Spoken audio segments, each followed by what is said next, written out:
There we go. Okay.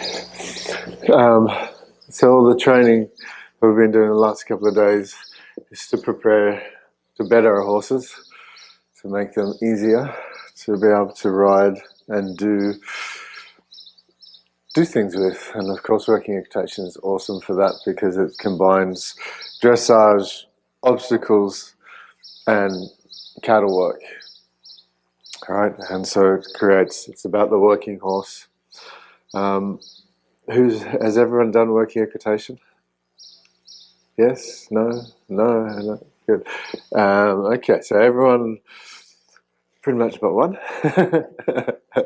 but that's all right. Okay, so but you have Kim, you've explored working equitation a little bit, or by looking at it. Watch it. Okay, great. Yeah. So briefly again, I'll just run through the things about working equitation. Working equitation was born in '96 in Italy, and then moved to the international scene in '98 with the European Championships, formed by the Spanish, the Portuguese, the Germans, Italians and Germans, and then of course French came in as well. So there's over 20, well over 20 countries now doing working equitation. It's an international sport, and it's growing very fast because of the availability of it to allow any type of horse to compete in it. So from Haflingers to Clydesdales to Morgans, and then of course all the Iberian horses, the Spanish, the Portuguese, which do very well at it. So it was originated because of the working horse of Europe is now starting to disappear because the land is disappearing in the European countries. And of course, the art of training the horses for the likes of working with the black cow, which is a fierce cow, which they use in the bullfighting. The training is being a little bit. They're worried that it's going to be lost, and what do we do with it? Right, so they've created working equitation. That's where it's kind of originated from, and it's become very, very popular. So, very popular with the older crew. The younger crew are starting to get into doing it,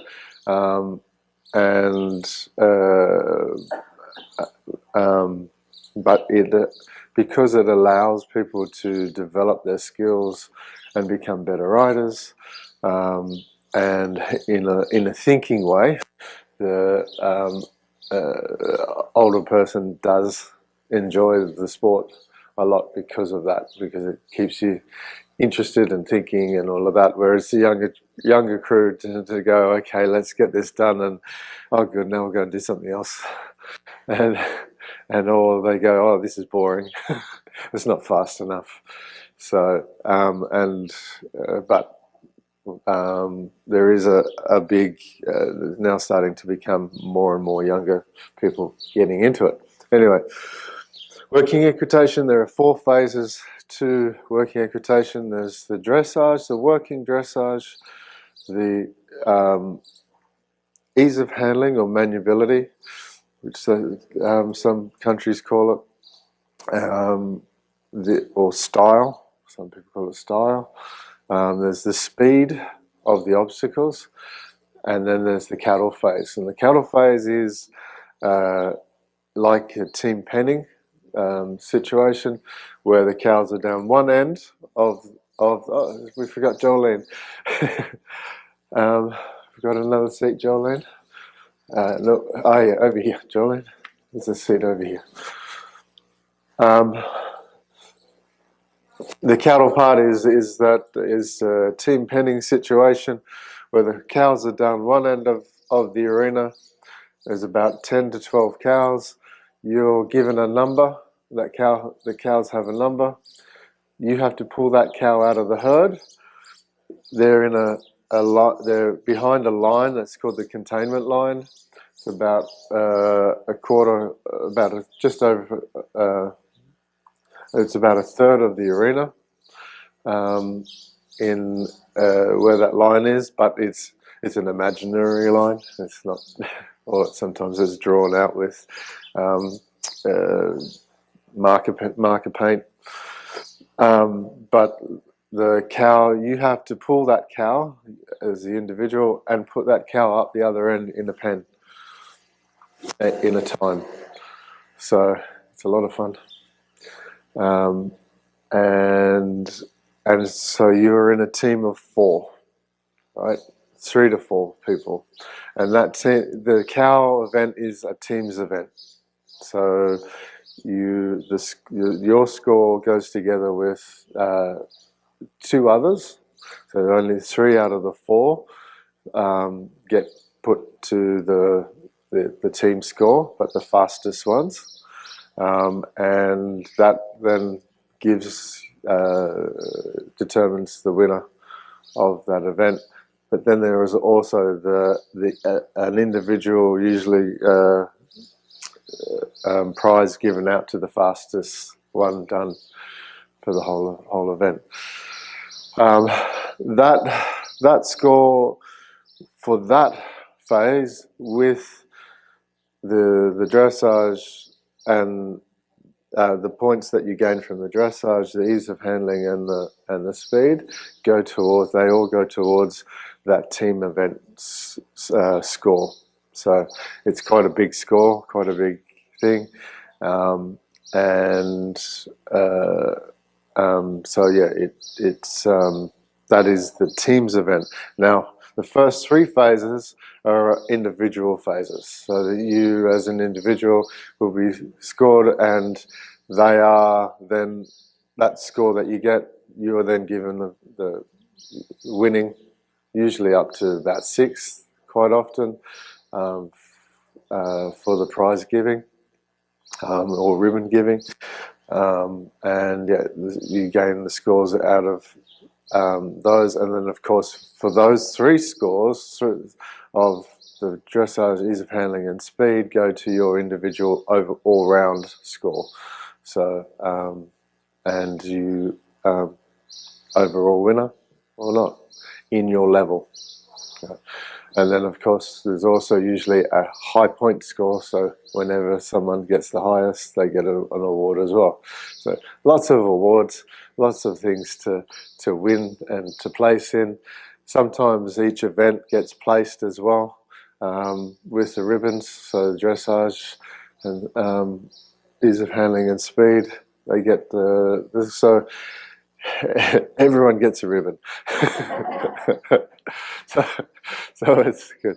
Not all the time though. Some events don't do it. Okay, so the working dressage is about the working horse. It's not about flamboyance. It's about the ease of handling. The horse needs to go around the arena easily, and with an amount of impulsion, but it's a impulsion that is, I like to say, it's with purpose, right? So the horse is moving with purpose. It's going here, it's going there with purpose, and that's the impulsion there. The horse is forward, meaning it's continually going without the aids. That the rider is not going, come on, come on, come on, come on. So the horse is we were looking for our horses to be truly forward. And like I said, ask and let it happen, right? So that's what the judge is looking to judge you on. It is judged much the same as the normal dressage, just without that the judge going, I need expression, I need more impulsion, more, right? If it's done well, it's scored well, right? And it can, and so a halfling can win over a warm blood. If that warm blood's going around and he's like this, boom, boom, boom, boom, and he's kind of, the transitions are a little messy, it doesn't matter about his movement. It matters about that transition. If that halfling goes along and does it beautifully and soft and evenly, he's going to win by far, lots of points. Okay, so um, this is good for everyone to be reminded of, right? So, the dressage is the first event. We then move on to the ease of handling, and the ease of handling is this. Is all the obstacles. There are over 20 obstacles that are the same throughout the whole world. So these obstacles that are in here today are in every obstacle course in the world. But that doesn't mean that all the obstacles will be used either, right? So the levels that we have differ in name from country to country and differ in expectation slightly, not too much, but slightly. And usually there's about anything from six to 9 levels in each country to help people progress. And so then here in America, and I've got to try and remember this now, there is, and anyone can help me, intro level, which is your training level. You've then got your, is it then novice straight away? Yep, novice A, novice B, intermediate A, intermediate B, advanced, and then masters. No, yeah, advanced and then masters. So in Australia we have intro, prep, prelim, prep, debutant W, debutant F, consagratus 2 and consagratus 1, and then masters level. So again, similar, just different names for them. So we progress. We have 2 training levels at the beginning, which is intro and prep. So, and then from there on, they're competitive levels. So each level has an amount of obstacles that can be used, is suggested to be used for that level. It doesn't have to be that level, but it's usually from like 8 to 10, 8 to 10, 10 to 12, 12 to 14, and then 14 to 18 for those higher levels. So the obstacles start off with only being a select few at the beginning, and then they becomes more, and you get to do pretty much everything by the end with the top levels. And in those levels, the instructions are about the gaits in which you do the obstacles, being that it's walk and trot, or trot and canter, but then as we get up the levels, most everything's pretty much done at canter, other than the bridge. Yeah, and pretty much again, everywhere in the world, in the ease of handling, the bridge you walk over for every country in the ease of handling. In speed, you can canter over it. In Australia, we have, unfortunately for me, is that up from prep level to debutante W, in the speed, you still have to walk over the bridge. So you're going flat chat, get to the bridge, stop and walk, and it's like, now I've got to, this is boring. Come on, I want to go. But then from those levels, from debutante F and above, we can canter over it. So ease of handling, the levels then so the obstacles become more as you go up the levels, but they don't change throughout the world. Although then there are new obstacles for certain countries that are created to represent their working life on the horse in that country. So like for us in Australia, we have the oil skin, which you pick up from one place, carry it, maybe go over the bridge or round some barrels or whatever, and then you deposit that oil skin somewhere else. Because quite often we carry an oil skin if it rains, and we carry it on over the front of our saddle. So that represents the Australian way, which is kind of cool. And then there's other countries have other different obstacles as well. So yeah, so the obstacles are judged out of 10. Each obstacle is judged out of 10 points. When you get to that obstacle, that 10 points starts to be judged. So quite often the obstacles will have what we call transition markers. Those transition markers determine that you are now in that obstacle. So the judge starts judging you out of 10 for that obstacle. Okay. The points have names as they go up. Of course, 0 is poor.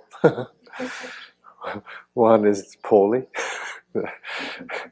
and then so on. But as we get from 4 and down, that is 4 is insufficient.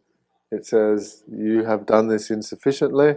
That is a negative. What we call a negative mark, because it ends up being that you have not done really what you're asked to do, but you've attempted to do what you needed to do. So it's really easy to get a 4 because on the course map, you will receive a course map before the competition, usually no later than a week or 3 days actually. But a week is ideal for most competitions.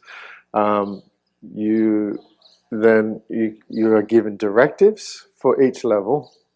You'll be sent out your level and the course that you'll be riding.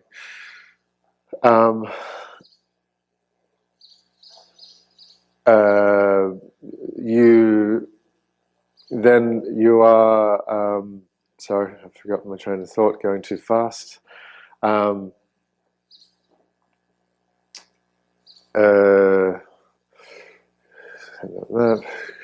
Okay, getting to a 4.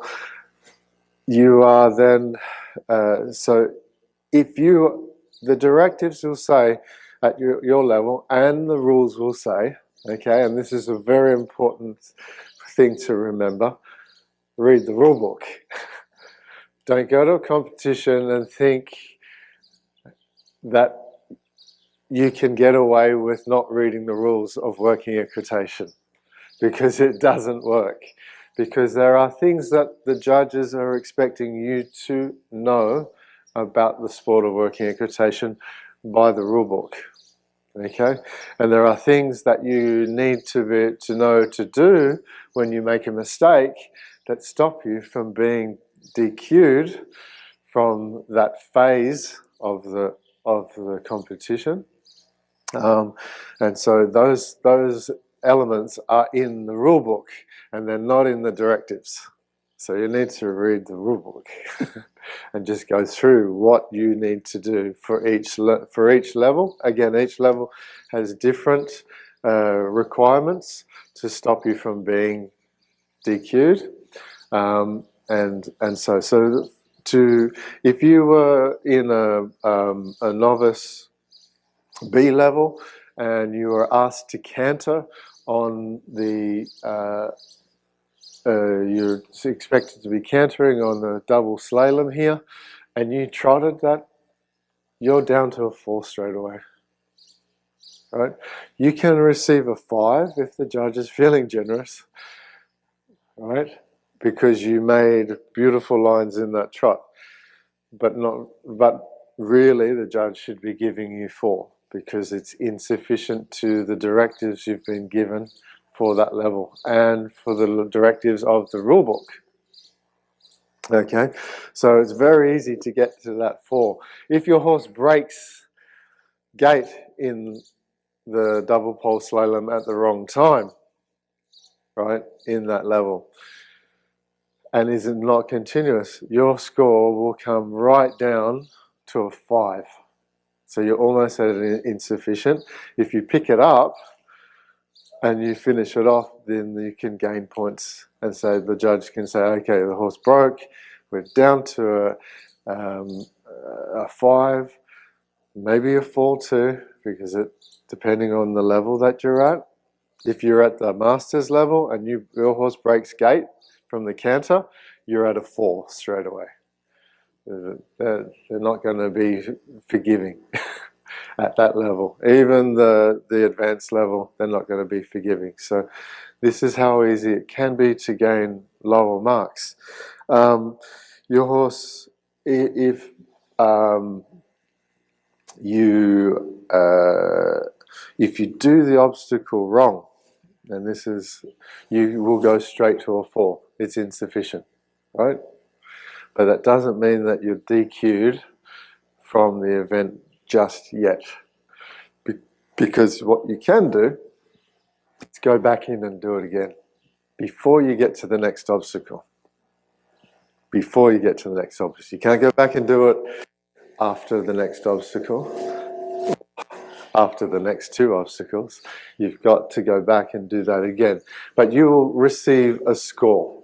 Okay, you will receive a score. The judge is not allowed to bail you out of and DQ you from that phase until you reach that next obstacle. Okay, so there's a tip and a trick for you that if you stuff it up, please dear. So if you're halfway through the gate and you lose control of the gate and you want to attempt it again, will somebody come and reset it for you? That there, I don't know in America. In Australia, no, they won't come and reset it for you. But if you go back around and come around, so yeah, you've lost the gate, and you. Okay, so in this situation, okay, so this is a different one. In this situation, say at a training level, for all levels, do you have to close the gate, even in the training level, the intro? Okay, all right, so in Australia, again, I've got like 3 different rule books in my head. Right, I've got the international one, America and Australia. So, all right, so in Australia, what we have in the training level is that you get to the gate, you open the gate and you can let it open, and then you stand the horse in between the gate, because a lot of horses won't stand still doing the gate. So it's kind of the training level for it. So in this situation, if you were to open the gate and your horse scooted through the gate, right, and you didn't stop, okay, because you're told to stand still, okay, the judge actually can DQ you if you go to the next obstacle. If you did not stop one bit or attempt to stop, you will be DQ'd. But say that happened and you're going, oh, I forgot to stop. You turn around, you come back and you stop. You're at a 4. The judge can give you less if it wasn't a great halt, and then you move on. So that's how it works for that. If you're doing the gate and you're not, and your horse, and so this is a difficult one. Your horse, you let go of the gate, right? At all times you have to keep one hand on the gate, whether it be holding the latch or holding the gate itself. You can lift your hand momentarily to move along the gate, but you can't let go of the gate and just push it open and then come and grab it and do it up, right? So if you were to let go of the gate, you're now to and the horse swing, the gate swings open. You're now to an insufficient mark. Okay, so you can still come to the gate and shut it, right? And shut it. If your horse is doesn't like going to the gate, you've got 3 chances to get to that gate and to shut it. Okay, 3 chances. So this is where you get DQ'd. Okay, if you attempt to do that gate and 3 times your horse moves away from that, steps backwards away from that gate, or sideways away from that gate, you then bailed out and you're DQ'd. From at the high levels, training levels, no, you move on, you get 0. Okay, but the higher levels, you don't get 0, you get DQ'd. So the competitive levels. So then, but you have 3 goes. You can turn around and come and do it. You'll still only get this 4. Right? You can turn around and come and do it if that's what you feel that is. If that's the question, yep. But there's a lot of explanation about it as it is, right? So you have 3 goes. If you turn around 3 times, that 3rd time you don't get it done, you're going to be bailed out. Okay, even if your 3rd time you come and your horse steps back from the gate, but then goes to the gate and you go to shut it, you're still DQ'd. So does that answer that? Yeah. Okay. So where are we at now?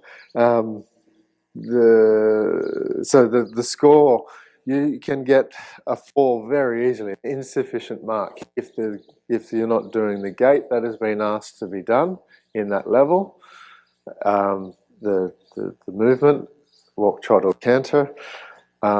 If your horse knocks the obstacle over, you will get penalised, but you go to a 4. If it's knocked right over, you're at a 4. If you get off, fix it up, right? Depending on the level again, read the rule book. Because there's a lot for me to tell you if you want me to do the whole rule book, right? So if you knock that obstacle over, you get off, you fix it up, you get back on, and you proceed on if you finish that obstacle, right? If you're doing the rein back, the backing up out of the corridor of poles, right? And your horse knocks over a pole, a vertical pole, you have to get off, put that up, and then remount and move on. Okay? If you don't, you'll get DQ'd. Because you've left a mess, right? Go and clean it up. Okay, so yeah. No, there should be a mounting block in the arena for you, but you have to go to that mounting block and get on, and then proceed on. The other thing too, when you do that, say if you were to drop the garrocha pole, that pole there, you have to in the lower levels you get off and you and I'm not sure, things have changed a little bit here in the US, so I'm not quite up to speed yet, but I know that in the lower levels it used to be that you put the garrocha in the barrel, then mounted, and then continued on. Either if it's dropped while picking the garrocha up out of the barrel, you then put it back in the barrel, you get on, and you start that again and you pick it up again. If you drop it 3 times, you get DQ'd. No, you get zero at that lower level. Higher levels, you'll get DQ'd. But if you drop it, you put it in the barrel. Now, at the higher levels, you hold the garosha, but you hold the garosha with the hand that you're not allowed to touch it with the hand that you're riding the horse with. So you've picked it up with your right hand, you're controlling your horse with the left hand, right? You have to then mount with the garosha onto your horse, holding it with the right hand, or even rest it. You can rest it on your horse. It's actually allowed to rest it on your horse while mounting on. But again, if it drops, then you've got to get it back on, get off, and get it again. So there's all these rules, right? So I'll move on a little bit and like I said, there's all these rules.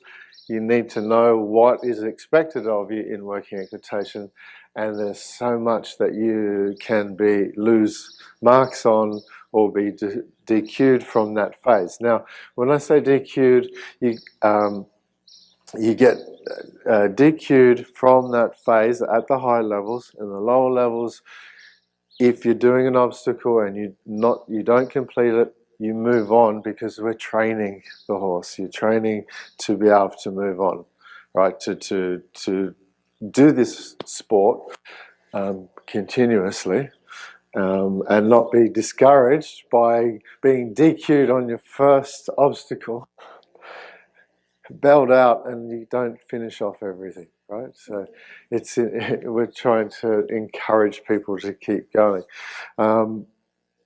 In Australia, you actually can get just DQ'd straight on your first obstacle, and I'm actually trying to change that right now. So in any of my competitions, you get 0 and you move on. But the rule book in Australia says you get DQ'd and that's it in the training levels. So it's pretty discouraging. No, I tell the judges, I say to the judges, look, they don't get the score, but they've been allocated the time, let them get through, or let them do a couple of obstacles that they wanted to try and do, or try and get that obstacle done, right? And then, but give them the time that's allocated, and that's it.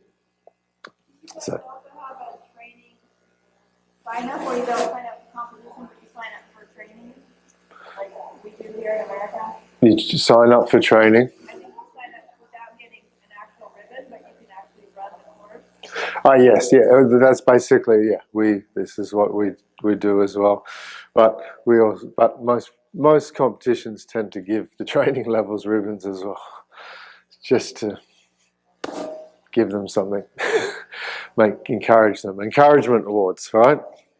Okay, so moving on, it's so easy to get a 4 in anything for the working ec. And that's throughout the whole world. So I'm kind of talking generally with this sport.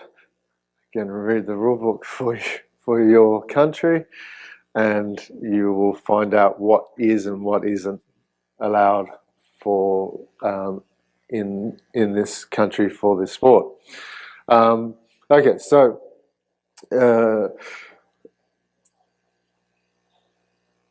each obstacle is marked out of 10.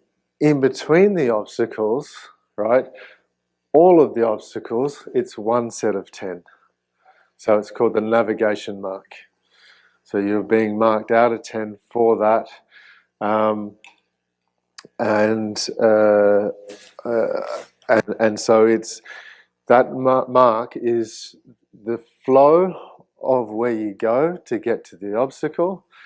It's the gait that the horse is moving in, that has been asked in the directives and the rule book for each level. So for some levels it's just trot between. For most levels it's canter between. Okay, if your horse breaks gait between, that navigation mark comes right down straight away. So you can lose you can lose pretty much all those marks, but still get scored for everything else, and still win. Actually, if everyone else does really badly, you can still win. Right? So it's actually very, very interesting this way, because you can actually DQ from one phase of the competition and win overall, or become reserve champion like I did.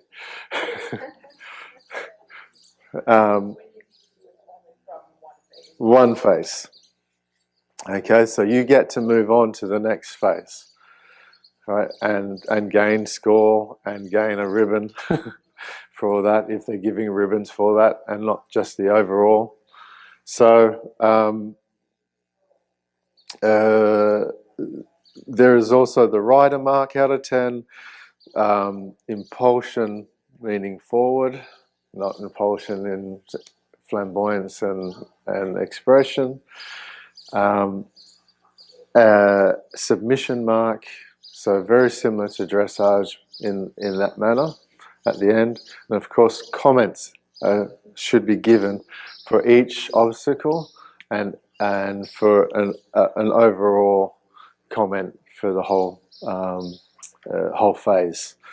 So that's the judging of the ease of handling. The next phase, and we'll come back to this a little bit. Next phase is the speed phase, and it's done by time. It's purely out of time. The fastest wins, and you can go around the obstacles.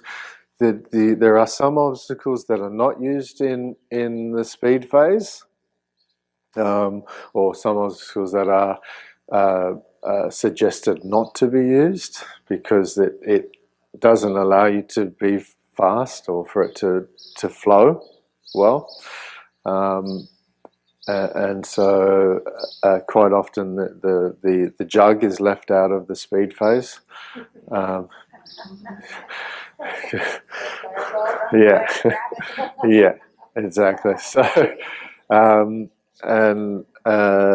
because you basically have to be standing still to do the jug. It's marked, the jug is meant to be an immobility exercise, where the horse is standing still while you pick up the jug and lift it above your hand, and the horse is not to move. So that's not in the speed. So with the speed, again, you can be TQ'd if you knock over an obstacle, completely demolish it, and you don't get off and fix it up. You can be penalized time if you knock things, or like the gate, for instance. If you were to go through the gate and your horse was to shift the gate, like so, right, you can be penalized seconds, be given seconds for that. Though with the ball and the ring, if you gain the ring in the speed phase, you get a bonus of minus 10 seconds, right? So it can really separate you from, if you're fairly slow, not the fastest, but you get that ring and no one else does, you could actually be the fastest in time, right? So it makes it really interesting, and makes it quite skillful. You've got to be skilled for it. So that's the speed phase. I think that's all I have to tell you about the speed phase. And then, of course, the cattle phase, which I already explained to you before. It's done out of time, and it's a team's event. Okay, getting back to the ease of handling with the obstacles. We have, today we have 11 obstacles in this. This is probably one more than the training level would normally have. Usually it's about 10 for the lower level. 8 to 10,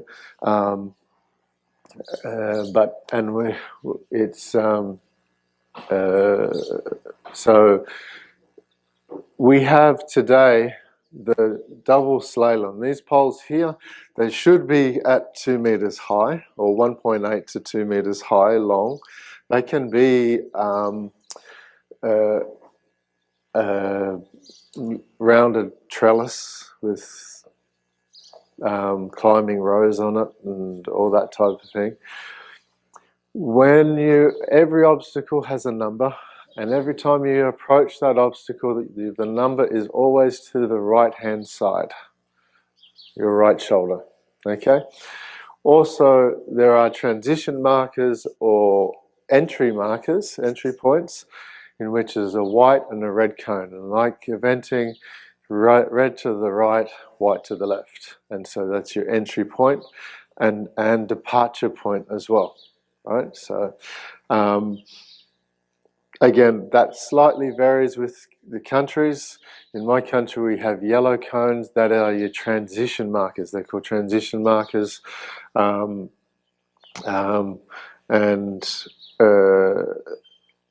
so you have to make the transition down at those markers. If there isn't transition markers, then you continue in the gate that's been directed for you to do that obstacle, or you can choose another gate which will give you a lesser mark to be doing that obstacle. So, but that transition is to be done at those markers normally.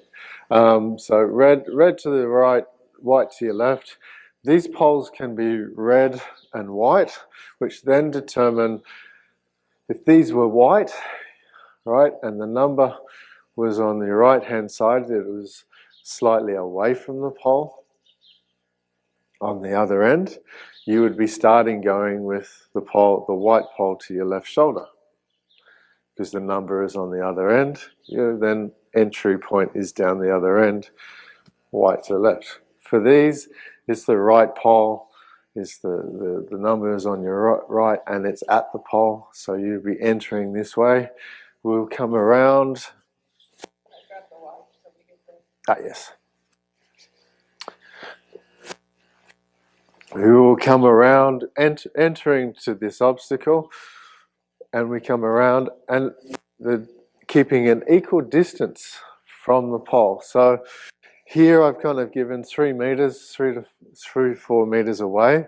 If you decide to make the turn here at this distance, you keep at this distance from the pole, right? So we come around, we make a turn, and we start to make a teardrop, and this is a way of doing this obstacle. This is the first way. So you come around, this pole to your left, come around, this pole to your right. Now, if you're cantering and you have to make a lead change, whether it be a simple change or a flying change, that lead change is done and must be done at this point between the poles at every time, at every change. So it needs to be done here. If it's late, the judge will judge you, will mark you down for it, okay? If you're doing a posting trot, you change your diagonal here as well, right? If you're sitting trot, you don't worry about it. You just keep sitting and you make those teardrops. The second way in which we do this obstacle, which is then expected of the higher levels, is that it is a volte around the pole. And that the distance from the pole is expected to be less, so that the horse is sitting more on that turn. As the horse comes around in that half volte, we're going straight across, right? We're going straight across, not making a teardrop movement. We go straight, sorry? Yeah. Yeah, it can be. Well, if you're 3 meters away, it's going to be 6 meter volte, right? If you're 2 meters away, it's 4 meters. If you're 1 meter away, it's 2.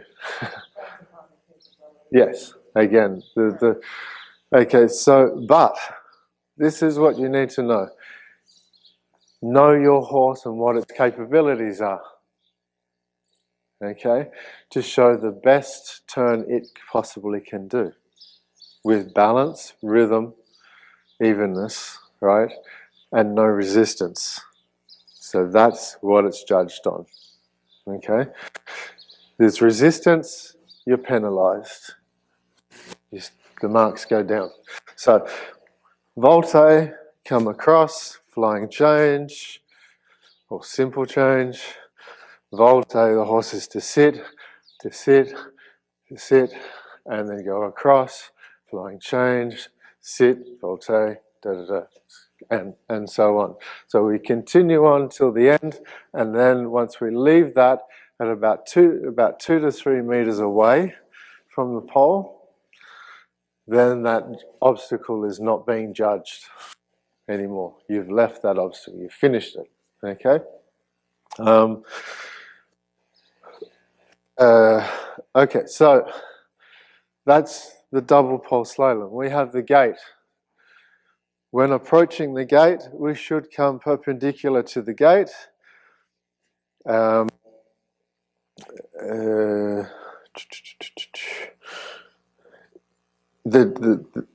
You should come perpendicular to more the center of the gate or to the latch of the gate, but not here, right? Or not here, okay? So we come into the gate and we maneuver our horse, not just turn our horse, all right? And the horse just turns. The horse is to maneuver. So as we come up, you feel the shoulders need to turn, like the shoulder in. I've taught you all how to do it, right? We make a small circle with shoulder in. The horse steps across, comes to the gate, is parallel to the gate, is immobile, right? The horse needs to be showing immobility, standing at the gate, okay?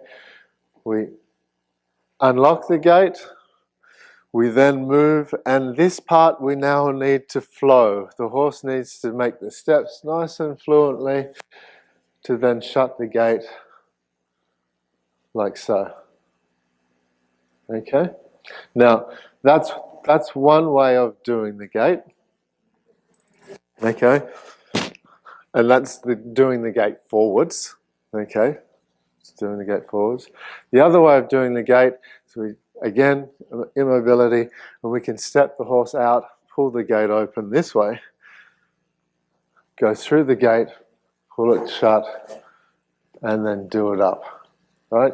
So your horse can do rein back steps in this obstacle without being penalised. Okay, it needs to be maneuverable, but it needs to flow, go from immobility, flow to then immobility, and then move on with ease. Yes? Is the marker on the other side? No. Right hand side. And then do you want to explain if you're left-handed or something? Okay, so if you're left-handed, the judge can actually change the obstacle around, but if it's too heavy or too difficult to be changed around, the judge can do two things. He can tell you to go backwards, keep it at this, and to go backwards at the obstacle, or the judge can move the number to the other side in which you come forwards through. Okay? So, because you're using your left hand. Now, when we start the obstacles and you are going to use your left hand, you have to nominate that you are using your left hand to the judge. You have to tell the judge that. If you don't, you're going to have to use your right hand. Because most times it's going to be right-handed.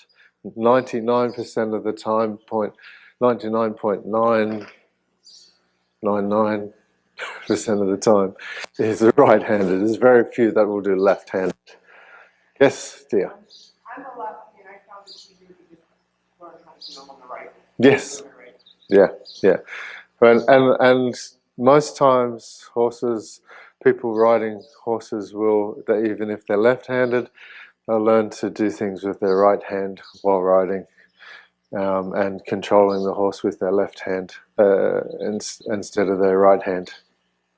Right, so Okay, so doing it backwards. If you're left-handed and say the number stays on that side and you've got to do this backwards, you come up to the gate and you maneuver your horse this way so that your left hand is on this side. Okay, you will then unlock the gate, step forward, opening the gate away from you, step back, maneuver your horse backwards through the gate, turn it around and come in and do the gate that way. Okay? Or at the same, again, pulling it towards you, you'll back the horse up, turn the horse around this way, back through the gate, and then do it up. Yes, Amy. Have you already mentioned that if you touch an obstacle with your left hand and you start with your right hand, it will be DQ? Yeah, I was just getting to that. Oh, okay. That's all right. No, thank you. So there you go. If you touch the obstacle with the opposite hand that you didn't nominate to use, you are being DQ'd for that. So, yeah. Love to. Means that you got to ride with the reins tied to your belt. There you go. You can't touch the reins with your hands, but you can touch all the obstacles with both hands. You know what? That'll probably happen. Someone will come up with that one. Now that you've said that, I take that as a challenge. Okay, so that's the gate. Here we have, I think that's, I don't need to tell you too much more about the gate. Here we have the bell corridor or corridor with the rein back. Yeah. So the horse approaches in, makes a transition at the beginning. If you're at the lower levels, the transition is before you go into the obstacle. It is expected to be done no further away from the obstacle than 2 meters. Again, that may have changed in the rule books. It might be 3 meters, might be 1.5, but usually it's about 2 meters away from the obstacle. So you can make a transition here, but you will be marked. You will be marked down for not having that precision of making that transition closer to the obstacle. So you won't get good enough marks. Okay, so transition here, you walk in, you halt, you immobilize. Now here is my pretend bell, and you're all going to go ding ding, put the reins in one hand and shake your hand about and say ding ding. And so from here, your horse should be immobile, not be moving. The moment you touch that obstacle, right, maybe you touch this and say ding ding, I don't know, do whatever you feel like, but just I want you to hear, I want to hear ding ding, I want to hear everyone's interpretation of ding ding. make it fun. The horse should be immobile, should not move, right? And the hand coming out. If the horse moves, your marks start to go down straight away, 2 points at a time, right? So if the horse really moves about and can't stand still, you're at a 4. Right, you're being marked from 4 straight away. If your horse moves about and then stops, judge can actually award you 1 point for actually getting your horse to immobilize. Right, but again, they shouldn't. So it should be a 4. From here, we rein back or back up, whatever you call it here. We call it rein back. Completely out of the obstacle. Again, if there is transition markers here at the beginning, so they'll be about 1.5 to 2 meters away from the obstacle transition, you have to come right out of those cones, right back from those cones. Being that it's a small arena, there wouldn't be any transition markers out here because then it just crams the arena. So we haven't got transition markers. The transition should be made at the entry point of the obstacle. Okay, so the horse comes out, you then proceed on to the next obstacle.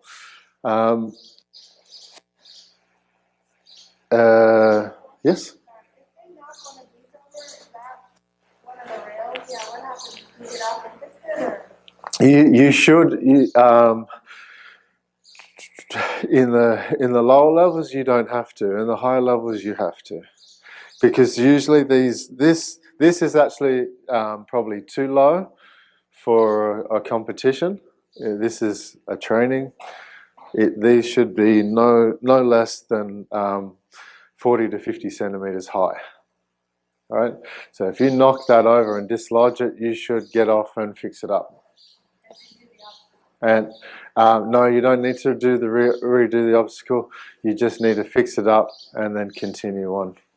If you're coming out and you dislodge it, you get off, you fix it up, and then you continue on. But if you don't, then you get DQ'd. All right. If you wanted to though, you can redo the obstacle because you're already at a 4 anyway. You're now training your horse to do it better. So yes. So, I know a horse that has knocked those over, and Yeah. when that happened, I just continued to back straight out because he didn't step over it. He just kicked it over. Yeah. And so I turned to the judge and I raised my hand and said, should I redo this? And she said, no, go ahead to the next obstacle. Okay, there you go. And for that, Yep. So that is allowed. Okay, it's up to the judge. It's the judge's discretion. At the end of the day, it's what the judge says goes. I think she ended up giving me a 4 on it without a shot. Yeah, because you dislodged the obstacle, right? So again, in the lower levels, you can do that. You and should do that. Okay, I will say that you should raise your hand and say, should I fix this up? In the lower levels. In the higher levels, you should not do that. You should get off, fix it up, get back on, and continue on. It won't DQ you getting off to fix it up. Even if the judge thought they didn't need to do that, it's not going to DQ you. You're already out of 4 anyway. So suck it up. Right? So move on. So that's the bell corridor. It's about immobility. It's about the confidence of the horse walking in to this obstacle. The obstacle might have plants along the side, right? At the entry point, trees or whatever, or at the bell. It's a tree with a bell on it, right? So it's about the horse coming in confidently and fluently to come to a halt and immobilize. In the high levels, you will canter, and make the transition to halt at this point.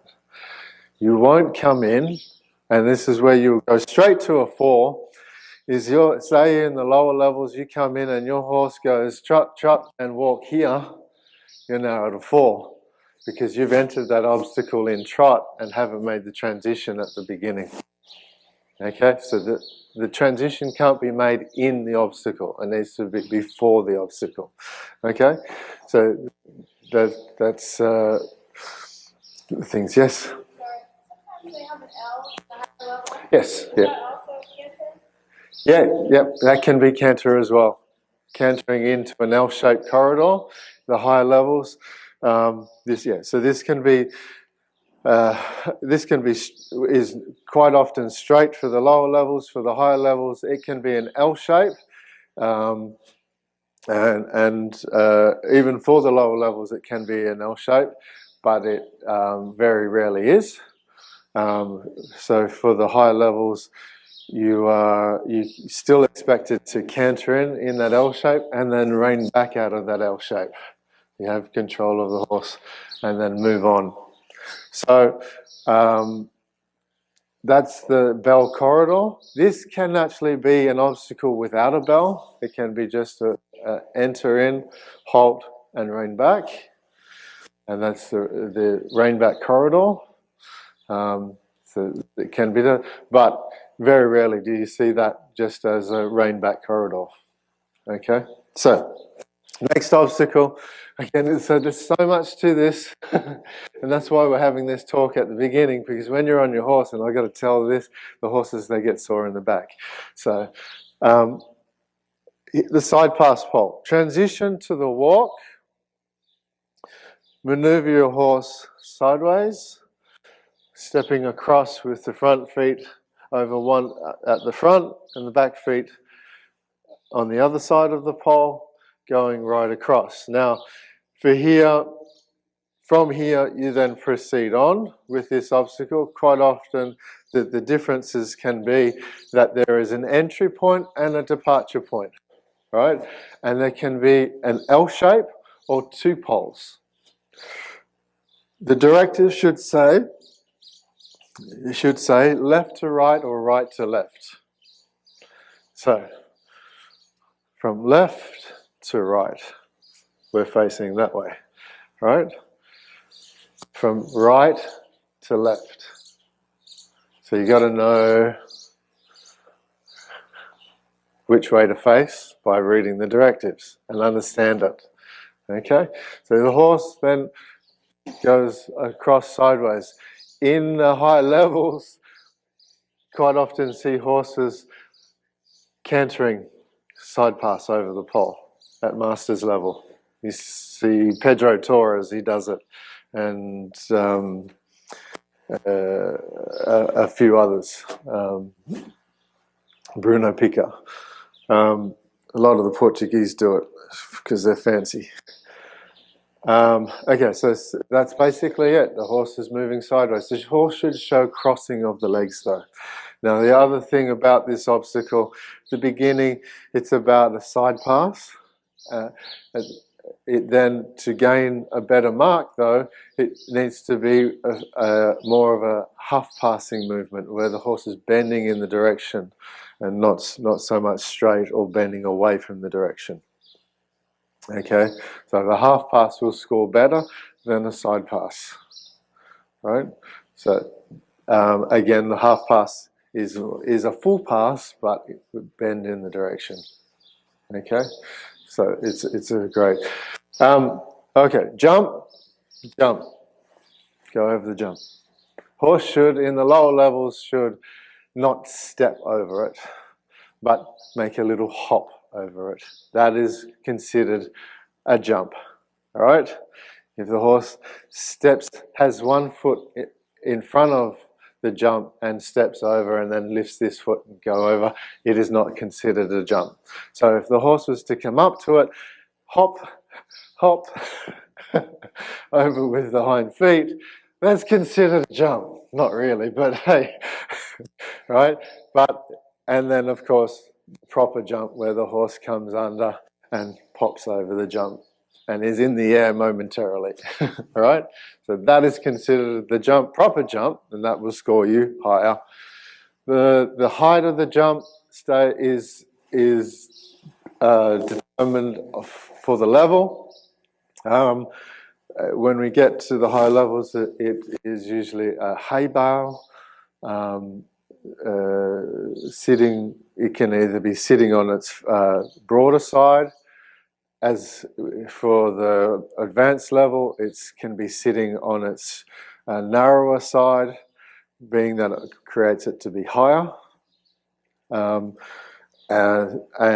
then for master's level, it is usually it can be one with a pole on top, one hay bale with a pole on top, or two hay bales with a pole on top, right? Again, it depends on the course designer and to do that. Okay, 3 barrels, keep trying to move on quickly so you can not get too bored. Again, number on the right-hand side. We got the 3 barrels, or what quite often is called a clover leaf. We scribe a clover leaf around the barrels. It's not barrel racing. It's not the barrel racing pattern. It's a clover leaf pattern. So we're going to go, and I'll draw it in the air for you. We're going to go in and we're going to go to the right around, say, this barrel. Right, we come around, and then we go around the furthest barrel, that barrel out there. Left. Right again. And then we did 1 leaf, 2nd leaf, 3rd leaf, finishing off the stem. Sorry? Yep. Yep. So, going around. So again, when it comes to the distance from the barrel, the optimal distance is 3 to 4 meters to the outside of the barrel. So when starting these circles, and they kind of end up being a little bit like a teardrop almost, but more rounded.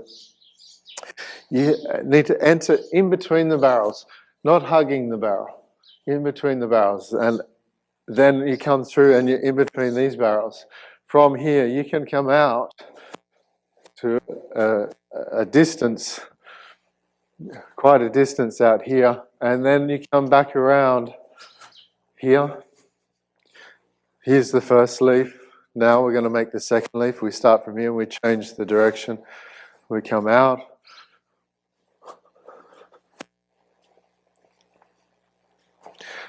Second leaf, but we don't continue on with this one, right? We go now to the right. Come around and out. 3rd leaf.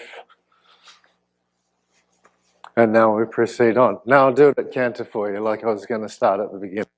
Okay, so canter, right lead, boom, coming around. I'm going to make a smaller circle. Come around, come around, come around, come around, and now I'm going to make a flying change here, right, in between the barrels. We come around, canter, canter, canter, canter, canter, flying change, canter, and so those flying changes are in between the barrels. We canter, right lead, canter, canter, and then proceed on. So there's the clover leaf for you. Thank you very much. Okay, so that's the clover leaf. Again, if you're rising, that point where I made the flying change, that is where you change your diagonal lead. You can make it can be done with simple changes or progressive changes, being that, but it is the progressive change is harder than the simple change coming back to the walk. So and that's it. Here we have the switch cup. The horse enters in, number to the right, halt, immobilize. With the cup to the right-hand side or the left-hand side, depending whether you've said you're left-handed with the obstacles. You pick the cup up, the horse should not move its feet. Again, another immobility exercise. Pick the cup up with the same hand, don't swap hands. Same hand, you reach over, you place the cup on the other side. Again, these are usually 1.8 to 2 meters high. So, and you are reaching kind of up and over. Place the cup on the other side, you proceed on, okay? The transition back to it can be a progressive transition into this, in which the horse makes a transition no greater distance than 2 meters away from the obstacle, right? You come down, progressive, and halt. The high levels, they're expected to come in, canter, canter, canter, halt, boom, and then change that cup over. From here, you proceed forward. Now, I'll explain another obstacle that is similar to this. We might have these two here, 3 meters back, another 2 here, 3 meters back, another 2 here. And then we call this the cup corridor. Okay, the cup corridor can be done either going straight at certain levels, going back, taking the cup from this one, rain back. It can be told to be put on the middle, or it can be told to be put at the beginning of that corridor. You come, you halt, the horse should be immobile at the ease of handling phase. Put it on the thing, you then rein back from there and then proceed on to the next obstacle. Master's level, and I think advanced level, and I think intermediate level as well, can be a slalom rein back with this. You pick the cup up, you bring the horse to this side, around the pole that's here. You bring the horse back into that thing, into the corridor, to the last, in between the first two uprights, and place the cup on. Again, the directives can be changed, that you say that it can be to the right or to the left to do that. But what is usually expected is when you pick it up with your right hand, you are doing the slalom part to the right and not to the left. If you pick it up with your left hand, you're doing the slalom to the left, back to the middle. But again, course directives can change, so read them, right? And know what is expected of you. Oh, forgot the jug. Again, so the jug, again, another immobility exercise. There can be transition markers at the beginning and into it and out of it, and quite often are. You come, you halt next to the jug. The judge, you should not have your back to the judge. Again, the number should be on your right-hand side here. You should not have your back to the judge. If the judge is over here, you will turn and you'll look at the judge and you'll lift it up above your shoulders. You can lift it up this high, right? You can lift it up this high, but lifting it up right will always favor your score by lifting it as high as you can, right? So not just a, hi, I've got it. It's like, hey, look, I've got it. Your horse stays immobile while you pick it up, while you put it down, and then you move on. And that's how that's judged. The horse needs to stay in the hand. We don't get to an obstacle like the switch cup and drop the reins and the horse goes, this is good, right? The horses are meant to stay in the hand here while you do that exercise. That's what is expected of you for these obstacles. Last but not least, the garrocha, collecting the garrocha from, or the pole, the stick, whatever you want to call it, but is usually named the garrocha pole. In my country, for the training levels, there are two sizes for the pole. There's a size of 1.8 length, and then there is a 3 meter pole. I think this one's about 2, but this is good for just training and getting your horse used to it in the first place, right? So, thank God for gardening stakes. We come past. You cannot stop to pick up the garrocha. You can't stop here and pick it up. You've got to continue moving. So you come past, again, right-hand side, number to your right-hand side. You pick it up You carry it. Now you can put it underneath your arm, you can tip it up, you can hold it like this, you can put it on your shoulder. We continue on, past the bull. As we get to the bull, now these are numbered 5, 6, and 7. They're 3 separate obstacles in a row, but they're pretty much judged as one obstacle. But because they're numbered 5, 6, and 7, they're actually 3 separate obstacles in which you can ride in between these obstacles. If this was 5A, 5B, and 5C, this is one obstacle, and we call this obstacle, and like the double slalom here, that obstacle is live when you start the before you start all the obstacles. It is called live. So you cannot ride in between it unless the directors tell you, because of an arena like this is so small, that is small, that you can. But you cannot ride in between those poles to get to another obstacle until you've done that obstacle. So you've got to go around this obstacle. You've got to find a path around this obstacle until you've done that obstacle. The moment you've done that obstacle, it's dead. It's not alive, right? And you can ride through that obstacle and you will not be DQ'd. If you ride through it and it's live, you are then DQ'd. Same going here. If this was A, B, and C, and there's one obstacle, you cannot ride in between the barrel and the bull.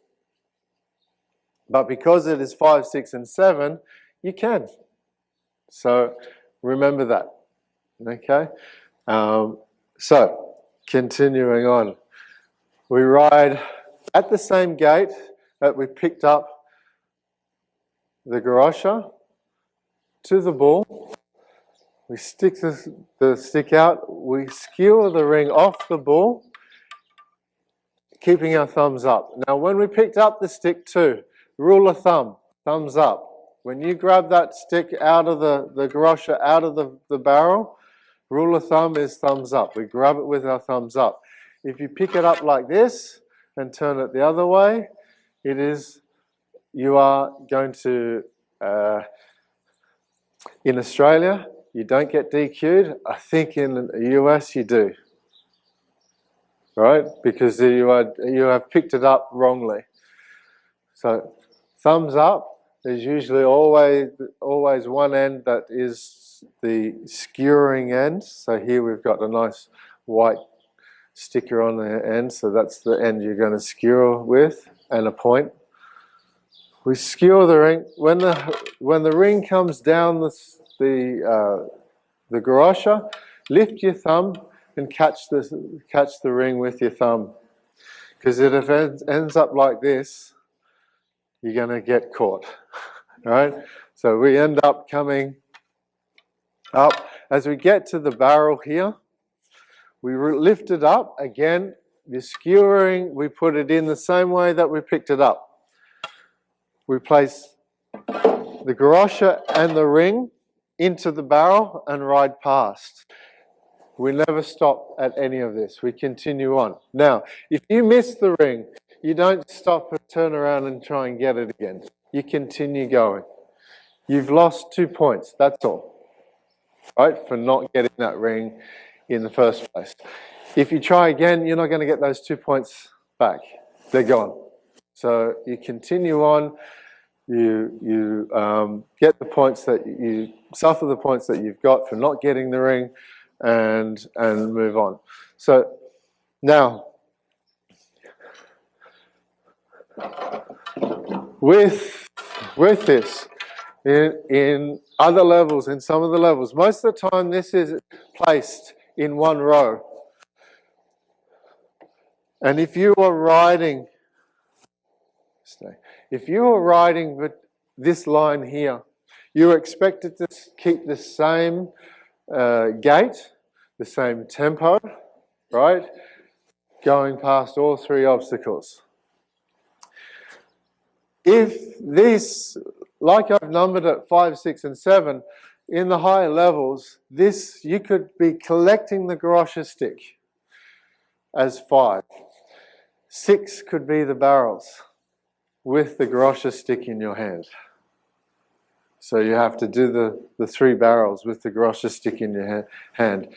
7 then can be skewering the ring, and 8 placing the stick back in the barrel. Or it could be skewering the ring, going over the bridge, then placing the stick in the barrel. So this is how it can change throughout the different levels. The lower levels, though, is usually collect the stick, skewer the ring, and put it in the barrel as your beginning level. All right? So there's all the obstacles we have here today. We have, and of course there are many more, and they're described in the rule book. So go ahead and read that and find out the other obstacles. Any questions for this? Nope. Excellent. Good. Okay, so and again, the speed is the obstacles done fast, but with style, not with ripping your horse around and getting it done in any old fashion.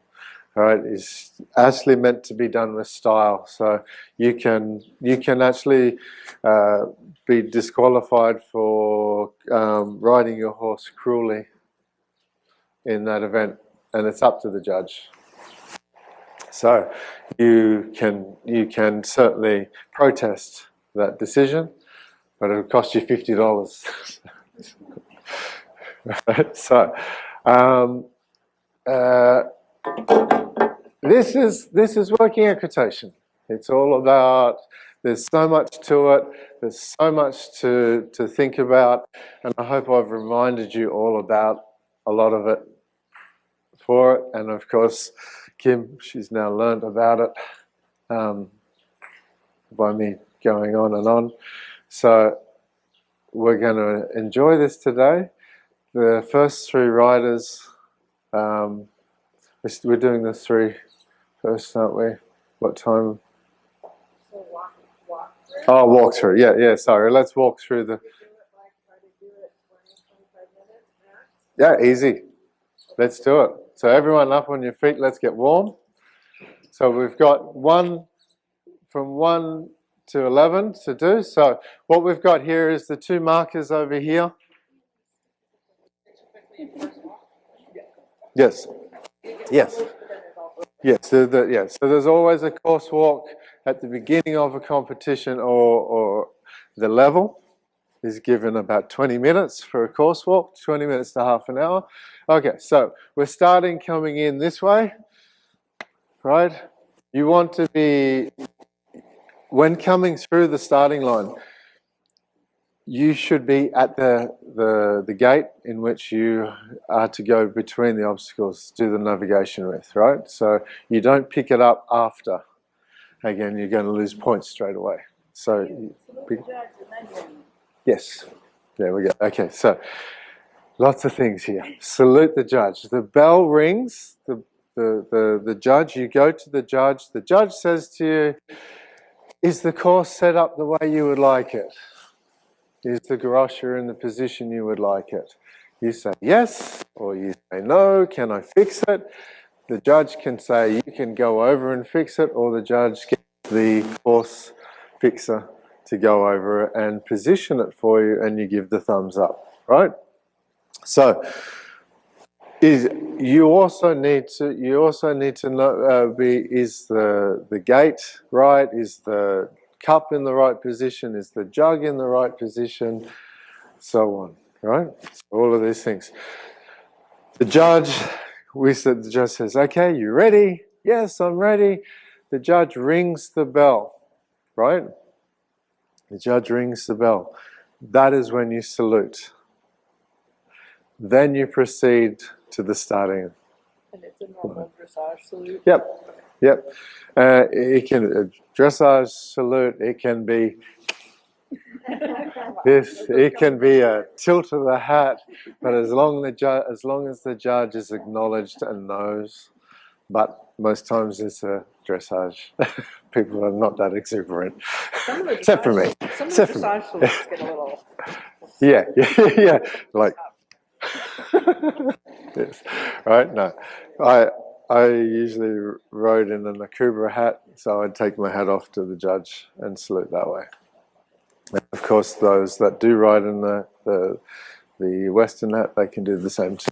So we proceed on. Number one is the 3 barrels down the other end there. So I've given you plenty of time to set yourself up, but I've given you an obstacle to get around first. So you can't go straight through this obstacle. You So go around it even though like the track of this might come outside. yeah. So what you cannot do is present your horse to any obstacle before you start and while you're doing the obstacle, while you're doing the course. So you couldn't come up here and go, see, there's the barrel, and then continue on, right? Or coming to the gate, to the gate or the bull. You can't come up and go close to it and say, here, look, see, oh yeah, we're fine now, and then continue on, because that will DQ you, right? Okay, so we're coming around, and of course it's very important, just like a show jumping course, to walk the course and work out your direction to get to the obstacle. So here we've got a nice simple line down here. We walk around, and it's also really good, like I did, is to walk the line of what you're doing in the obstacle. Now you think about riding your horse, you think about, does my horse do a smaller circle well? And of course, as you're going around there are, say, like other obstacles that are close by, and you go, oh, my horse might look at that and go, so I might just bring it a little bit closer, so then I don't get that distraction, right? So, but if not, then you continue on, come around, and again, so as I've got here, the barrels, this being a small arena, we have to cram everything in, and of course, the distance from the wall, from the outside, should be 5 meters. It's 4 meters for this, right? So in any obstacle, of course, there should be 5 meters distance to the wall. And of course, so here we're coming around, and you go, okay, well, my horse it can come out here nice and easy, right? So I'm going to ride right out here. It's going to show the ease. It's the optimal distance. And then we come out. So now this is the point that is where we go, okay, now where do I go? Number 2, which is the switch cup. So if we're trotting, it's not such an issue, but we want to show a nice line to it, right? If we're cantering, we're in a right lead at the moment. So we're not going to go right lead and counter canter this way, because it makes it look hard and there's a room for mistakes. So we come back around. Now that last circle is important for you to know that you've finished. Okay? That you've finished that, because your line to get to the next obstacle is to come around. Quite often people make that mistake and go, I've finished that obstacle by turning this way to get to the obstacle, but they actually haven't finished that circle. Then that happens in the speed all the time, right? So coming here, entry point, halt, switch the cup. You can touch the cup in the walk, right? And you can switch it over, and you can kind of feel how it is, and whether it's stable on the posts.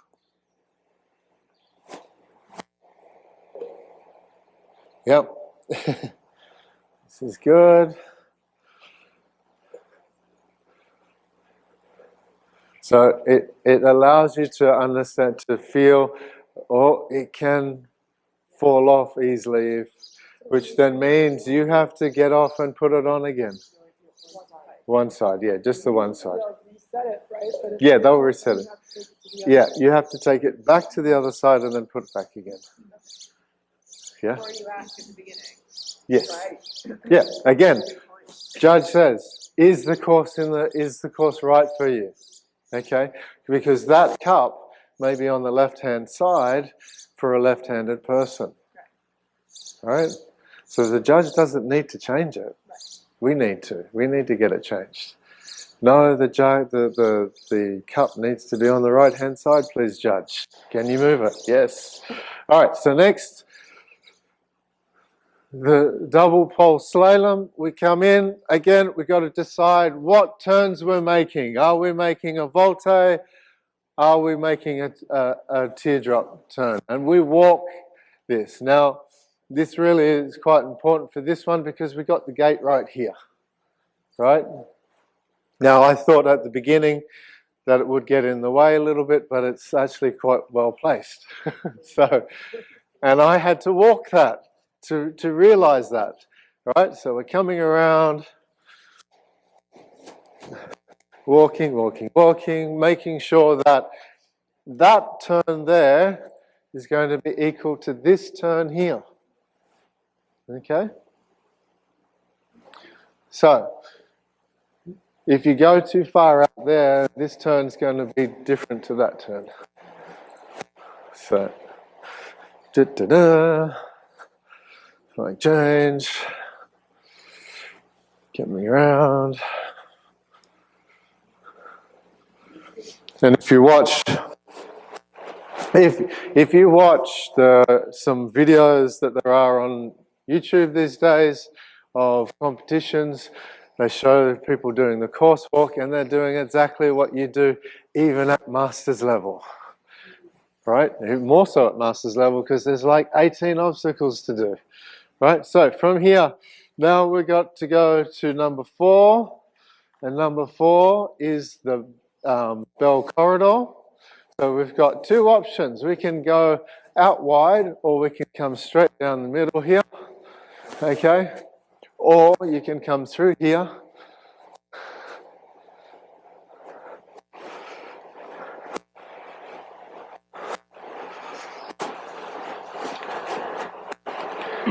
And then you come in. Now, what you really need to do is make sure that when you enter this corridor, is that from this point here, you're perpendicular. You're coming in straight in, right? Not coming in here and turning in, right? So it needs to, you want to try and make the nicest, straightest entry point to that. So you'll come in, stand there, and then you'll rein back, you'll step backwards, all right? It really does help just to step backwards and to figure out how the ground that your horse is walking on feels. Because you might go, oh, my horse might feel a little bit uneasy about doing the rein back on this ground here, right? There might be it might be grass. It might be there might be a soft point in the ground there where you're stepping back, and you go, oh, I felt that. My horse is going to get uneasy about that, right? So again, it's like show jumping. You walk the course, you walk and you make your decision where you're going to take that jump. You don't need to take it central, luckily, with the jump, but you've got to find that point where your horse is going to take off the best, and of course for the next obstacle. So, yeah. Where do you want that, either bell? Yeah. Okay. Good question. You want that bell so it doesn't look like so it doesn't look hard for you to ring it, right? So if you lift your bottom out of the saddle, you're penalized. You actually can go right to a 4 for lifting your bottom out of the saddle to ring the bell. If the bell's right back here, looks hard, doesn't it? Right. So again, you're being penalized for making it look hard. But if your horse is halted and is immobile, just do it anyway, because that's the best marks you're going to get. If you try to shift your horse backwards and then stop, you've lost marks because it looks like you've stopped, you haven't rung the bell, and you're about to rein back out of the obstacle. So that's how it gets marked. So we stop, we turn around. As long as the horse is not out of the obstacle. If the horse stops and his bottom is out of the obstacle, the back legs are out of, you now have to turn around and go back and do it again. Because you have now departed that obstacle, and now you are at a 4. What's the square?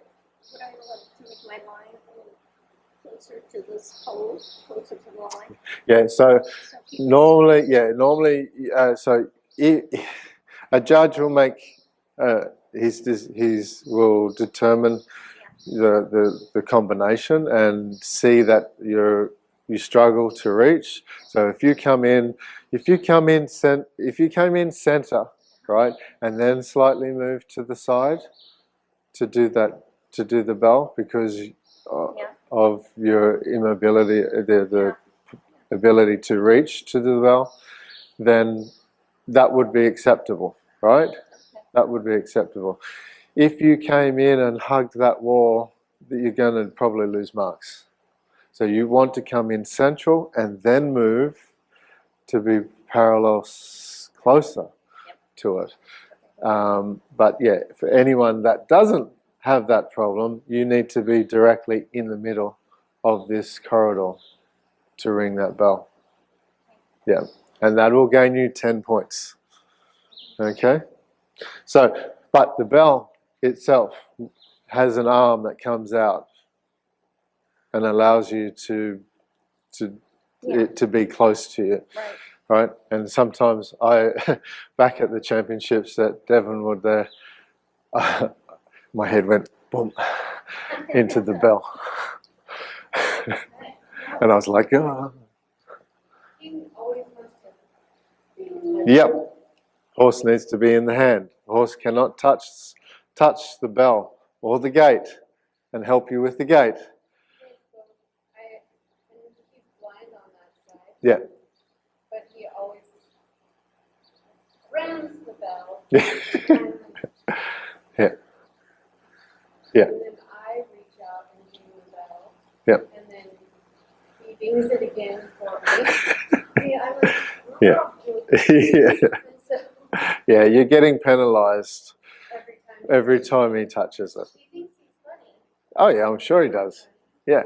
Stop ringing the bell. Yes, sir. So with the tiny horse, you come in equidistant. Yeah. And then at the end, you make that adjustment. Yeah. As you're reining back. You do As the you same rein thing. back, you should really do the same thing, but at the same time, it's because you've had to adjust. It's acceptable that you are more on this side, but again, up to the judge to determine that score. If you're doing a nice rein back and it's not quite in the middle, go right down, not central to the obstacle. This is why I gave you this mark, right? Okay. Sorry? Sorry, I didn't quite. So, like, is it like regular dressage sparring where like 10s are pretty freaking rare? Oh no, 10s are quite common. Okay, that was, Yeah, 10s can be quite common, but it's not easy to get. Sure. Yeah. But it's not. Yeah. Like, you know, Whereas dressage, it's really hard to get a 10. Super hard because it's so judgmental. Because I don't like that horse, so I'm not going to give him 10s at all because he doesn't move like a warm blood because he's Iberian. So you're saying, I'm here, he's Yeah. the neck on him. Yeah. So here's the bell that's come out here. You should be here. And then his neck. So his neck, his nose is in front of the bell, Okay. and you're basically going here like this. Ding, ding, Ding ding. You reach out here and do the bell. Same with the switch cup. You get to the switch cup, and so really the switch cup should be at the pole should be at the beginning of your knee. Oh, at my knee. Yeah. Not at his shoulder. Not at his shoulder. Oh, okay. And you switch the cup. It's meant to look like this. Here, here. Not here, here. Okay, at my knee. Yeah, Okay. yeah. Or here, here. Right? It should be sitting here like this. When I'm reining back, if he's drifting, Yep. is it okay to be Okay. I see some Yep. the Portuguese. Yep, they look from side to side. Okay, it's not like dressage or showing where you've got to look up tight, right? It's working horse. You don't sit there on the farm going, can't look at that cow, right? Can't look at the gate while I do it. Okay, it's yep. Okay, like that fence is good. Yep, no, like that cows are fine. You know, so when you're doing things, you come in. It's casual. Ride casually. That's my big saying. Ride casually. Huh? But ride correctly. Ride well. Okay, come in. You can look from side to side like this, and sometimes it's really good when the horse swings its hind quarter to the left. You look to the left because what happens? You turn your body. It turns your horse's body. Right. Horse swings to the right. You look to the right. You look to the left. And if you swap from side to side, sometimes you can keep your horse straight. Right. But if you know your horse does the rein back straight, you just sit there and go, let's go back. And that's going to score you the best. All right, so number 4, number 5 is now the bull line. So from the garrocha. So here we've come from the rein back. Now we've got to get around to the bull line. If you're trotting, right? If you're trotting, the line is easy to go. You've got many options. This way, that way. You can turn off the obstacle this way and go around and come back to do this line. But you don't want to be cutting this short either by going straight over here, around the barrel, and then going down this. And I'll show you why in a minute. So we pick that line. Now, if you're doing canter though, when cantering past the barrel to pick it up and the bull and the other barrel, you need to be, if you're using your right hand, you need to be in right lead canter, not left lead canter. So it will still be marked, but you'll be marked at a very low mark, right? So insufficient pretty much, right? But you can gain a 5. So we want a right canter. So I doing my course walk thinking about canter. I've gone, okay, well, if I go that way, I've got to make a flying change. My horse doesn't make a flying change quite that easily just now. So I want to pick up right lead canter. So what I've thought is I've gone, okay, I'm going to come from this. I'm going to turn my horse on the haunches a little bit this way, right? I'm now going to canter off right. And I'm going to go around the barrels here, right, in right lead. Now here, as I come around here, I'm not doing too much counter canter, only a small amount. So I come here, right lead canter, to now pick up the garrocha stick, which I like placed at 11 o'clock, between 10 and 11. Come up, right lead canter, and pick this up. Skew the ring, put it in, right? So in the trot, you don't have that trouble. Now, so everyone, I want you to start from this point here, right? Or you can walk the line that you want to then meet me here.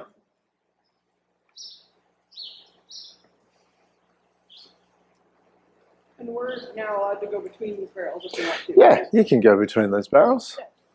Yeah.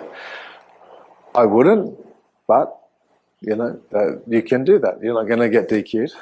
Okay. So from this point, if I was to get to the barrel here in my canter, I'm right lead canter, and now I've got to adjust my horse to go straight on this line.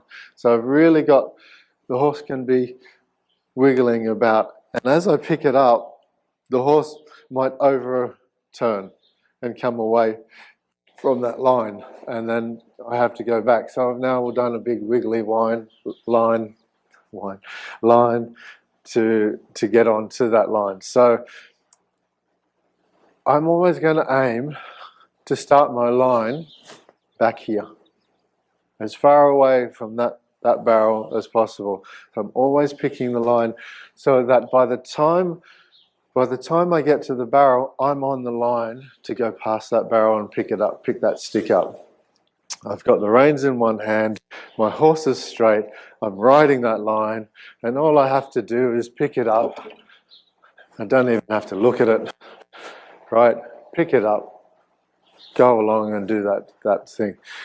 Even in the trot, if you're to come in here like this, pick it up, wiggly one line, here we go. Oh, I'm on the wrong side. Right. Yeah, you see it all the time. See it all the time, even in the trot. So you pick up the line a good 2 to 3 meters. Right, it's 2 meters, 3 meters. It's almost quite not enough even. 4 meters would be good, right? From that barrel to get that line. So everyone, walk that line for me. 5, 6, and 7.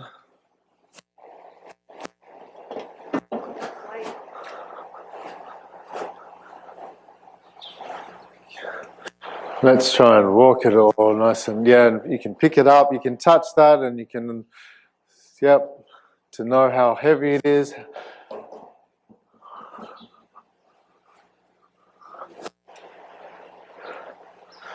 Here I was saying this will be easy to get through in 25 minutes.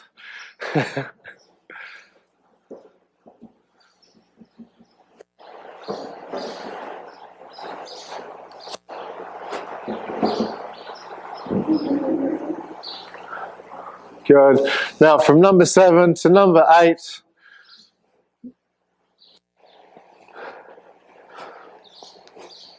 Number 8 is the side pass pole.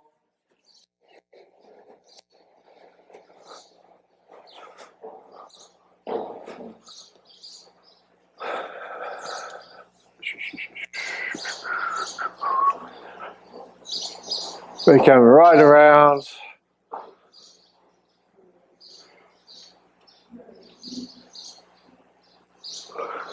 To the side pass pole.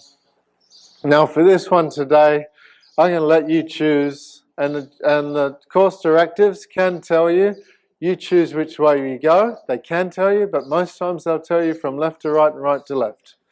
Okay, so today you choose which side your horse can side pass the best.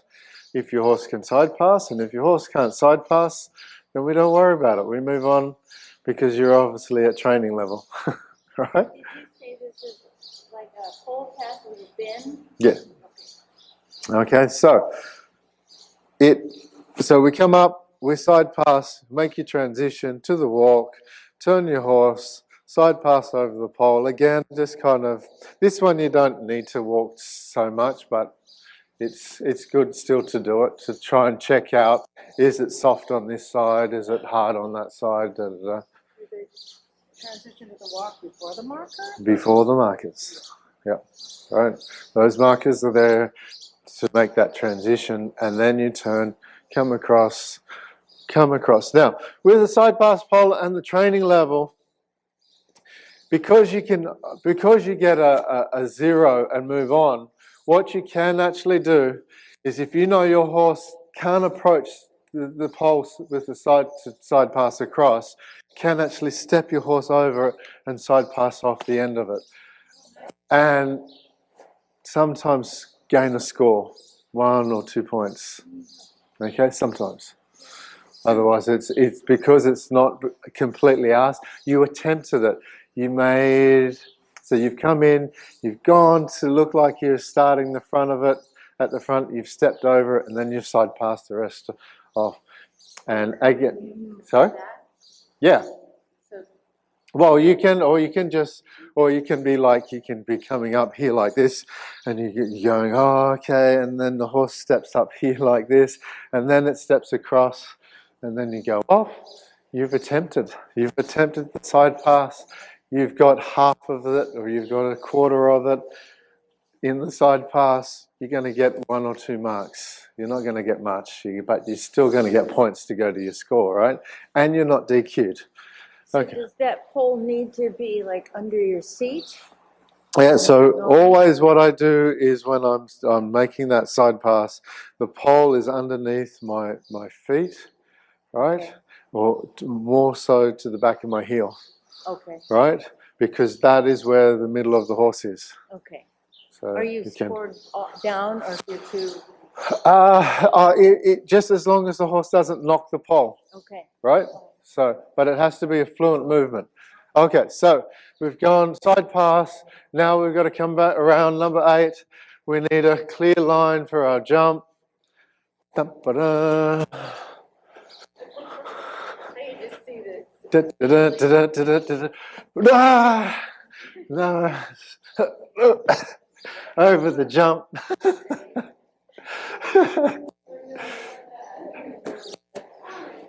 All right, number 8, number 9, number 10 is the gate. To the gate. Okay, you're going to come to the gate.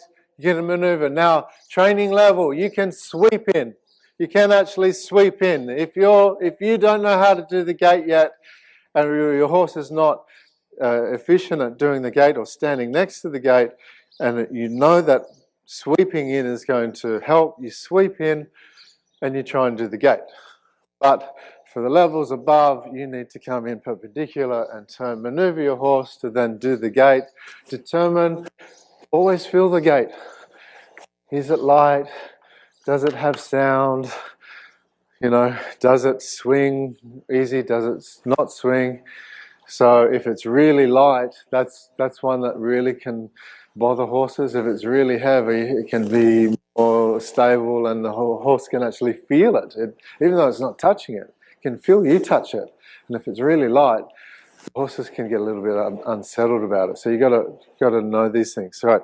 So we go through the gate. You do the gate. Everyone comes through the gate.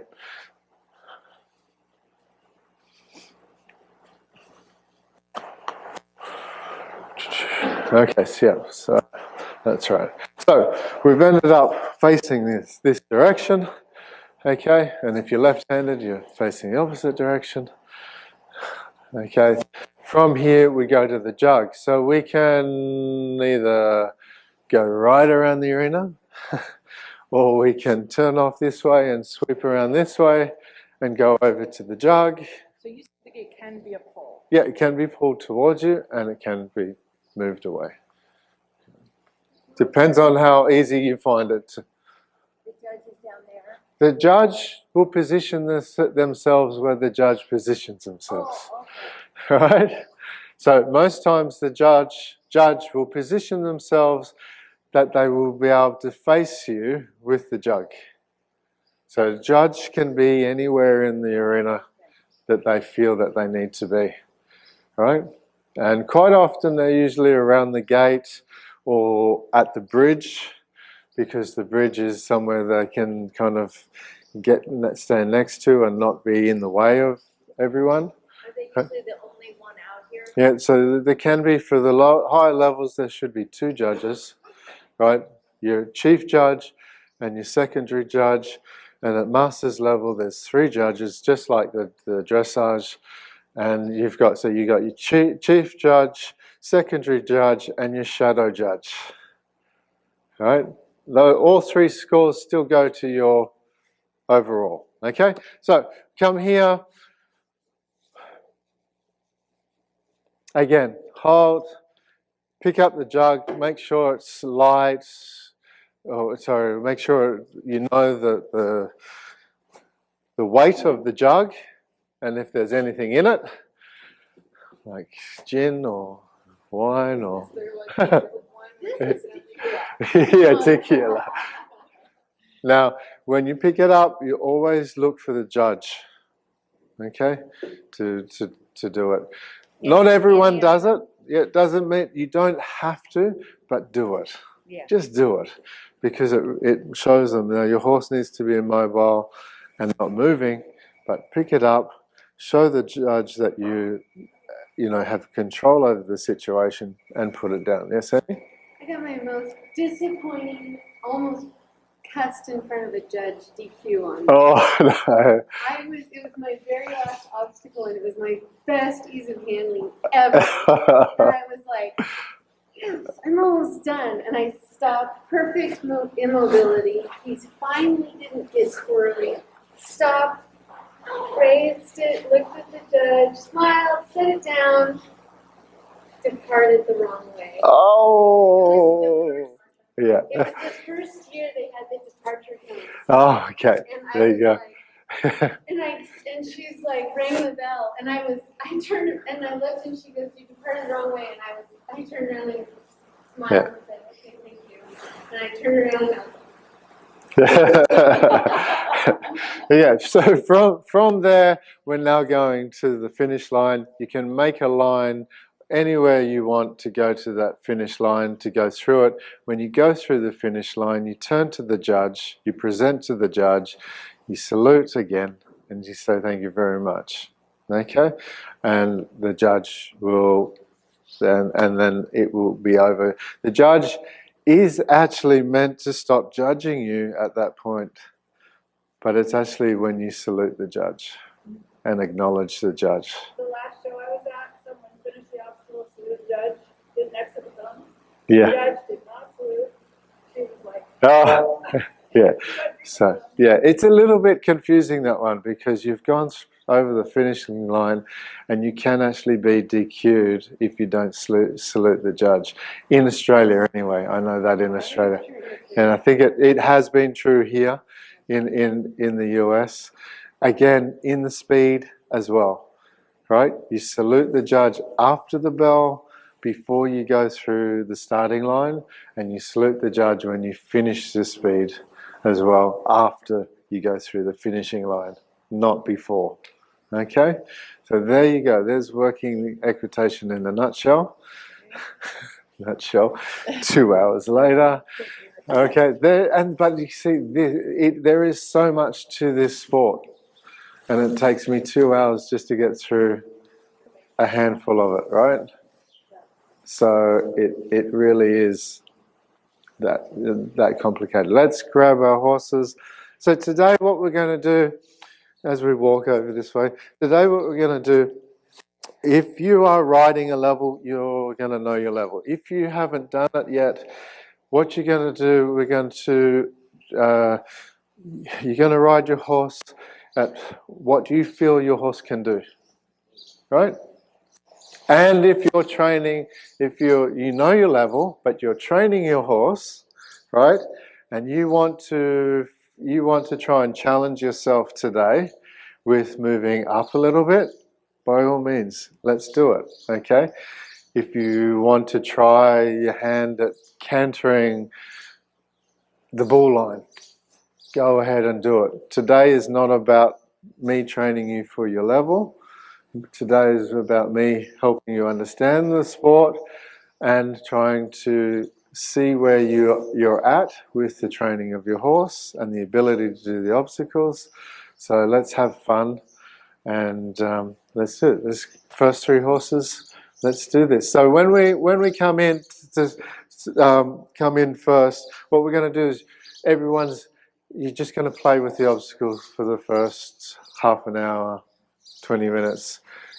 I'm here to run you through things. If you've got questions, I'm also going to school you a little bit on certain things, okay? If I see something going wrong, or with the balance of your horse, I'm going to show you a little exercise with certain things. Usually it's the double slalom that I do that with, but we've also got the 3 barrels, so we can play with that one as well. But anyway, so this is what we're going to do, yeah? Just one quick thing, 'cause I know riders are going up. If we're going to order food, you need to get your food order into me, because I'm going to have to go get it. If not, there's leftovers. yeah, the pizza was refrigerated overnight, but I put it back out. So it's not sketchy. Okay. So it's totally up to you guys, but Yeah. let me know if you want me to go get lunch. Okay. Thank you very much.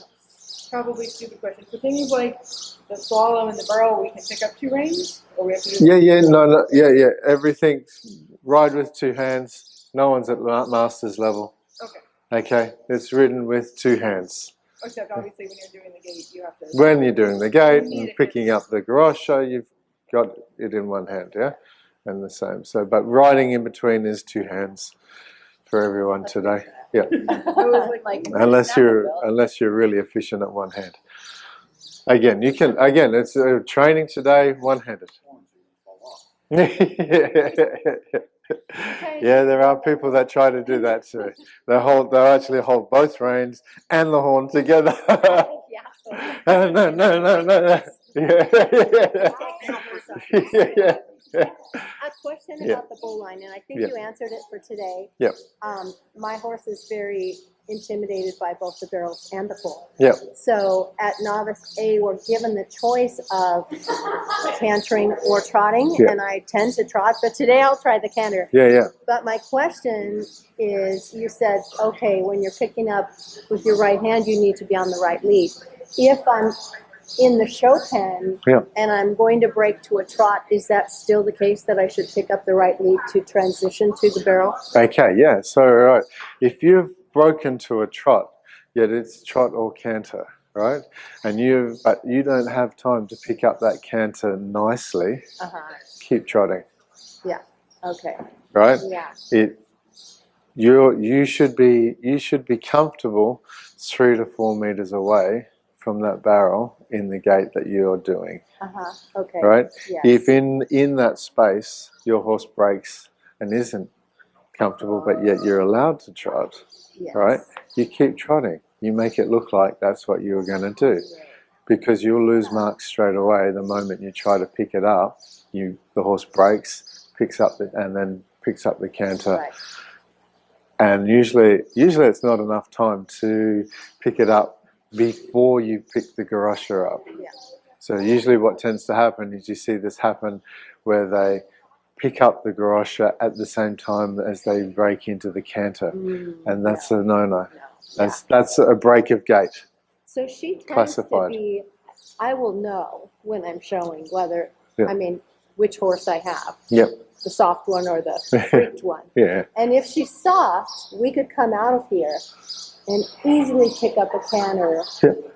and get around the drums. Yeah. Excuse me. Yeah. But I'm still planning to break to a trot. Should I have a right lead? No. So if you're planning to come back to the trot, you could canter off left lead, and then come back to the trot. You don't need to be in the right lead to approach that. That was the question. That was the question. Yeah. Okay. Sorry. Yeah. Yeah. And The entry point to come back to the trot. It doesn't matter if you're left or right canter. It's if you are cantering that obstacle, you need to be on the right lead because you're picking it up with your right hand. Never knew that. There we I need to go. read that real rule book better. Mm-hmm. Is it in there? Yeah. Yeah. Mm-hmm. Yeah. Yeah. Thank So yeah. Yeah, sometimes you know what, and in fact, again, the rule book's been rewritten for the US. I haven't quite gone through it. I remember the old one more so I'm just kind of going off what I remember. Yeah. But it's there. In Australia, there's a lot of things that aren't in the rule book, but what is expected of this sport, in this sport. So in the Wawi rule book, that's written. The right lead canter if it's the right hand, left lead canter if it's the left hand. So, yeah, very good.